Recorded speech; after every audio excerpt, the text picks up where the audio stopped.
Bismillahirrahmanirrahim. Assalamualaikum warahmatullahi wabarakatuh. Alhamdulillahirabbil alamin. Wassalatu wassalamu ala asyrofil anbiya'i wal mursalin wa ala alihi wa sahbihi ajmain. Asyhadu an la ilaha illallah wa asyhadu anna Muhammadan abduhu wa rasuluh. Allahumma sholli ala Muhammad wa ala ali Muhammad kama shallaita ala Ibrahim wa ala ali Ibrahim wa barik ala Muhammad wa ala ali Muhammad kama barakta ala Ibrahim wa ala ali Ibrahim fil alamin innaka Hamidum Majid. Amma ba'du. Ya ayyuhal hadirun ittaqullaha haqqa tuqatih wa la tamutunna illa wa antum muslimun. Wa qala Allah ta'ala fil Qur'anil Karim, a'udzu billahi minasyaitonir rajim. Bismillahirrahmanirrahim. Inna a'tainakal kautsar fasholli lirabbika wanhar. Inna syani'aka huwal abtar. Shadaqallahul adzim. Saudara-saudaraku yang dirahmati Allah Subhanahu wa taala, alhamdulillahirabbil alamin atas hidayah inayah taufik Allah Subhanahu wa taala. Kita masih diberi berbagai macam nikmat oleh Allah Subhanahu wa taala, yaitu nikmat jasmani, nikmat rohani, dan nikmat rezeki. Mudah-mudahan segala macam nikmat tadi kita bisa mensyukurinya. Amin ya Allah ya rabbal alamin. Salawat serta salam mudah-mudahan dilimpahkan kepada junjungan alam Habibana Nabiyina Muhammad sallallahu alaihi wasallam, juga kepada keluarganya, para sahabatnya, dan tidak lupa kepada kita sebagai umatnya. Amin ya Allah ya rabbal alamin. Saudara-saudaraku yang dirahmati Allah SWT, tadi dalam mukadimah saya bacakan ayat suci Al-Quran surat Al-Kautsar sebanyak 3 ayat. A'udzubillahi minasyaitonir rajim. Bismillahirrahmanirrahim. Inna a'tainakal kautsar fasholli lirabbika wanhar. Inna syani'aka huwal abtar. Surat Al-Kautsar adalah surat yang ke-108.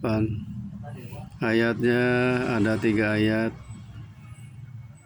Surat Al-Kautsar diturunkan di Mekah atau yang disebut surat Makkiyah, diturunkan setelah surat Al-Adiyah. Surat Al-Kautsar ini sebagai penghibur hati Nabi Muhammad SAW. Pokok isi kandungannya adalah Allah telah melimpahkan nikmat yang banyak. Karena itu salatlah dan berkorbanlah. Nabi Muhammad SAW akan mempunyai pengikut yang banyak sampai hari kiamat, dan akan mempunyai nama yang baik di dunia dan di akhirat. Tidak sebagai yang dituduhkan pembenci-pembencinya. Bismillahirrahmanirrahim, dengan menyebut nama Allah yang Maha Pengasih lagi Maha Penyayang. Inna a'tainakal kautsar, sesungguhnya kami telah memberikan kepadamu nikmat yang banyak. Fasholli lirabbika wanhar, maka dirikanlah salat karena Tuhanmu dan berkurbanlah. Inna syani'aka huwal abtar, sesungguhnya orang-orang yang membenci kamu dialah yang berputus dari rahmat Allah Subhanahu wa taala. Masyiral muslimin rahimakumullah. Di dalam tafsir Ibnu Katsir ini, bahwa Imam Ahmad mengatakan telah menceritakan kepada Muhammad ibnul Budal dan Al-Muhtar ibnu Pulpul dari Anas ibnu Malik yang mengatakan bahwa Rasulullah SAW menundukkan kepalanya sejenak. Lalu beliau mengangkat kepalanya sejenak. Lalu beliau mengangkat kepalanya seraya tersenyum. Beliau bersabda kepada mereka, atau mereka bertanya kepada beliau sallallahu alaihi wasallam, "Mengapa engkau tersenyum?" Maka Rasulullah sallallahu alaihi wasallam menjawab, "Sesungguhnya baru saja telah diturunkan kepadaku suatu surat." Lalu beliau membaca firman-Nya, "Dengan nama Allah yang Maha Pemurah lagi Maha Penyayang. Sesungguhnya kami telah memberikan kepadamu Al-Kautsar," hingga akhir surat. Lalu Rasulullah SAW bersabda, "Tahukah kalian apakah Al-Kautsar itu?" Mereka menjawab, "Allah dan Rasul-Nya yang lebih mengetahui." Rasulullah SAW bersabda, "Wa nahru atanihi Rabbi azza wa jalla fil jannah alai khairun kasirun haridu alai ummati yaumal qiyamah anituhu adadal kawakibi yutalajul abdu minhum faqulu ya Rabbi innahu min ummati fayuqalu innaka la tadri ma hadasu ba'daka." Artinya, Al-Kautsar adalah sebuah sungai, telaga yang diberikan kepadaku oleh Tuhanku di dalam surga. Padanya terdapat kebaikan yang banyak. Umatku kelak akan mendatanginya di hari kiamat. Jumlah wadah-wadah atau bejana-bejananya sama dengan bilangan bintang-bintang. Diusir darinya seorang hamba. Maka aku berkata, "Ya Tuhanku, sesungguhnya dia dari umatku." Maka dikatakan, "Sesungguhnya kamu tidak mengetahui apa yang telah dibuatnya sesudahmu."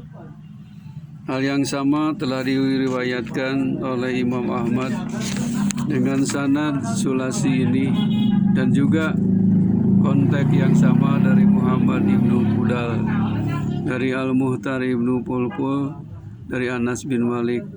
Telah disebutkan sehubungan dengan gambaran tentang telaga ini di hari kiamat, bahwa tercurahkan kepadanya air dari langit melalui 2 talang, dan bahwa bejana-bejananya bilangannya sama dengan bintang-bintang yang ada di langit. Rasulullah SAW bersabda, "Ataitul Kautsar fa idza huwa nahrun yajri walam yusqa saqqa wa idza habbatahu kibabul lu'lu'i fadarabtu bi yadi fi turbatihi fa idza miskuhu dafarat wa idza hasahul lu'lu." Artinya, aku diberi Al-Kautsar dan ternyata ia adalah sebuah sungai mengalir, tetapi tidak beda sebagaimana sungai-sungai yang lain, dan ternyata kedua tepinya adalah kubah-kubah dari mutiara. Lalu aku menyentuhkan tanganku ke tanahnya, dan ternyata ia seharum minyak kasturi yang sangat harum baunya, dan ternyata batu-batu kerikilnya dari mutiara. Saudara-saudaraku yang dimuliakan Allah SWT, Imam Bukhari di dalam kitab Sahihnya dan Imam Muslim telah meriwayatkan melalui hadis Saiban ibnu Abdurrahman dari Qatadah dari Anas ibnu Malik yang mengatakan bahwa setelah Nabi SAW dibawa naik ke langit, beliau menceritakan, "Ataitu ala nahrin hafatahu ibabul lu'lu'i al-mujawwib fakultu ma hada ya Jibril qala hadal Kautsar." Aku datang ke sebuah sungai yang kedua tepinya dipenuhi oleh kemah-kemah dari mutiara yang dilubangi. Lalu aku bertanya, "Apakah ini hai Jibril?" Jibril berkata, "Ini adalah sungai Al-Kautsar." Masyarul muslimin rahimakumullah, Rasulullah SAW pernah ditanya mengenai makna Al-Kautsar. Maka Nabi SAW menjawab, Al-Kautsar adalah sebuah sungai yang diberikan Allah kepadaku di dalam surga. Tanahnya adalah minyak kasturi, airnya lebih putih daripada air susu, dan rasanya lebih manis daripada madu. Sungai itu didatangi oleh burung-burung yang lehernya seperti leher unta. Abu Bakar berkata, wahai Rasulullah, sesungguhnya burung itu benar-benar lezat dagingnya. Rasulullah SAW menjawab, aku akan memakan dagingnya dan merasakan kelezatan kenikmatannya. Ibnu Jarir dari Ibnu Abbas radhiyallahu anhu yang mengatakan sehubungan dengan Al-Kautsar, bahwa Al-Kautsar adalah kebaikan yang banyak yang diberikan Allah kepada Nabi SAW, juga kebaikan yang banyak di dunia dan yang banyak di akhirat. Fasholli li rabbika wanhar, maka dirikanlah solat karena Tuhanmu dan berkorbanlah. yakni sebagaimana kami telah memberimu kebaikan yang banyak di dunia dan di akhirat. Antara lain adalah sebuah sungai yang sifat-sifatnya telah disebutkan tadi. Maka kerjakanlah sholat fardu dan sholat sunnahmu dengan ikhlas karena Allah dan juga dalam semua geraknya. Sembahlah Dia semata, tiada sekutu baginya, dan sembelihlah korbanmu dengan menyebut namanya semata. Tiada sekutu baginya, hal yang senada disebutkan dalam ayat Quran yang lain. A'udzubillahi minasyaitonirrajim.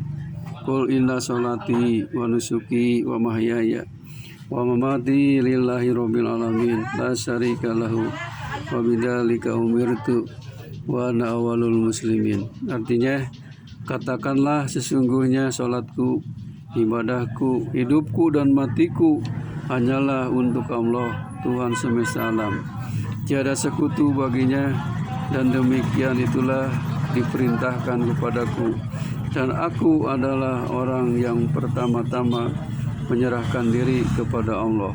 Al-Quran Surat Al-An'am ayat 162 sampai 163. Hadirin rahimakumullah, Ibnu Abbas radhiyallahu anhu telah mengatakan bahwa yang dimaksud dengan wanhar ialah menyembelih unta dan ternak lainnya sebagai korban. Dari Ali ibnu Abu Thalib yang mengatakan bahwa ketika diturunkan kepada Nabi SAW surat ini, yaitu sesungguhnya kami telah memberikan kepadamu nikmat yang banyak, maka dirikanlah sholat karena Tuhanmu dan berkorbanlah. Maka Rasul SAW bertanya kepada Jibril, wahai Jibril, apakah yang dimaksud dengan nahiroh yang diperintahkan kepadaku oleh Tuhanku agar aku melakukannya?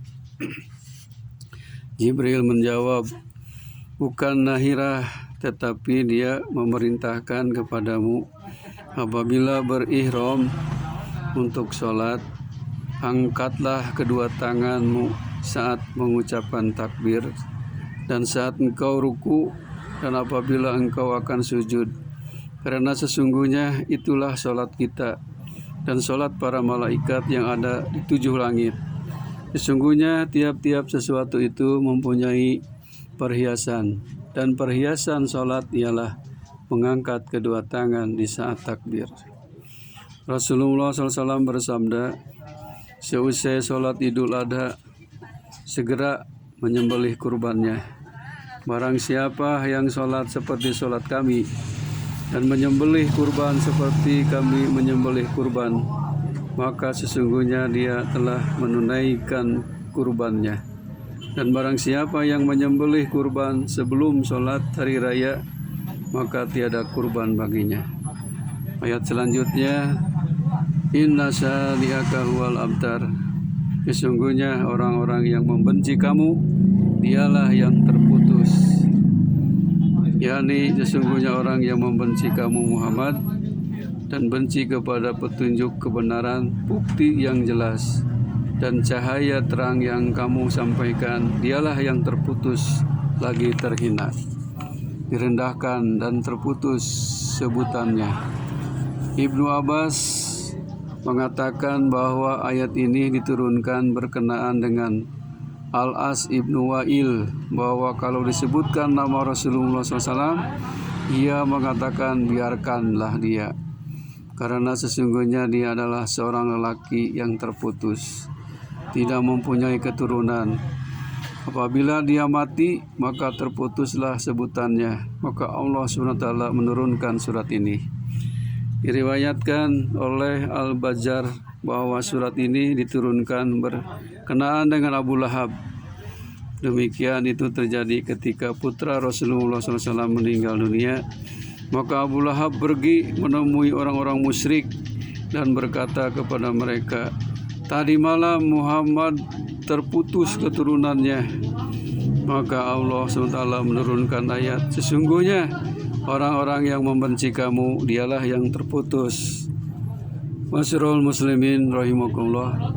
Kesimpulan dari surat Al-Kautsar itu antara lain, karena Allah SWT telah memberikan kebaikan yang banyak sekali kepada kita, berupa bermacam-macam nikmat, baik nikmat jasmani, nikmat rohani, dan nikmat rezeki, maka wajarlah dan wajib kita bersyukur kepada Allah SWT dengan jalan melakukan sholat, yaitu ibadah hablum minallah, dan berkurbanlah, yaitu merupakan ibadah hablum minanas. Ini semua adalah merupakan perintah dari Allah Subhanahu wa Ta'ala untuk menguji kualitas iman kita, seperti peristiwa kurban putra Nabi Adam alaihissalam, Qabil dan Khabil.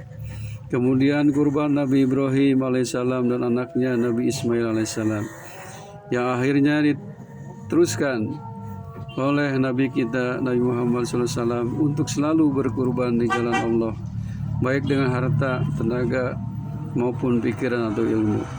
Semuanya ini adalah merupakan tanda kita cinta kepada Allah dan Rasul-Nya. Bahkan Rasulullah SAW bersabda, "Barang siapa orang yang sudah mampu untuk berkurban, dia tidak mau berkurban, maka jangan dekat-dekatlah kepada tempat sholatku." Hadirin rahimakumullah, disyariatkan berkurban ini diwajibkan bagi orang yang sudah mampu untuk berkurban, menyembelih hewan seperti unta untuk 7 orang, sapi, kerbau juga untuk 7 orang, dan domba atau kambing untuk 1 orang. Kurban ini bukan satu sekali seumur hidup, tapi setiap tahun selagi kita mampu. Mudah-mudahan kita semua selalu istiqomah melakukan kurban setiap tahun apabila kita sudah mampu. Amin ya Allah ya rabbal alamin. Wabillahi taufiq wal hidayah. Assalamualaikum warahmatullahi wabarakatuh.